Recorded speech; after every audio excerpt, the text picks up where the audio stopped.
Hello दोस्तों, स्वागत है आपका हमारे YouTube चैनल में। आज हम आपको आत्मा और परमात्मा में क्या भेद होता है उसके बारे में एक बहुत ही प्रेरणास्पद कहानी सुनाने जा रहे हैं।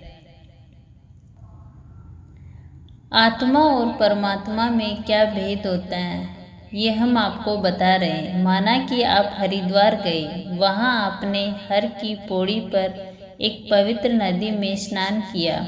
उस नदी का नाम है गंगा। नहाने के पश्चात आप नदी से कुछ जल लोटे में भर लेते हैं। जिस जल से आपने स्नान किया और जो लोटे में रखा वह एक ही है, गंगा का ही स्वरूप। अब आप मार्ग पर जा रहे हैं, हाथ में लोटा है। कोई पूछता है, भाई जी इस लोटे में क्या है? तो आप उत्तर देते हैं कि मित्र, यह गंगा जल है। आप ये नहीं कहते कि यह गंगा है। क्यों नहीं कहते? तत्व की दृष्टि से उनमें कोई अंतर नहीं। इसका कारण ये है कि गंगा जल इतना स्वाधीन नहीं जितनी कि स्वयं गंगा है। ऐसे ही आत्मा व परमात्मा में तत्वतः कोई भेद नहीं, फिर भी दोनों अलग अलग नामों से इसलिए पुकारे जाते हैं कि परमात्मा स्वाधीन है, आत्मा उसके अधीन। लोटे में जो गंगाजल है और नदी में जो बह रहा है उसमें कोई अंतर है या नहीं? यद्यपि जल तत्व तो दोनों में एक ही है, पर आकार की दृष्टि से कुछ भिन्नता हो गई। जो जल नदी में बह रहा था वह स्वतंत्र था। बाढ़ आने पर वह गांव भी बहा सकता था, किंतु जो लोटे के अधीन हुआ वह गंगाजल हो गया।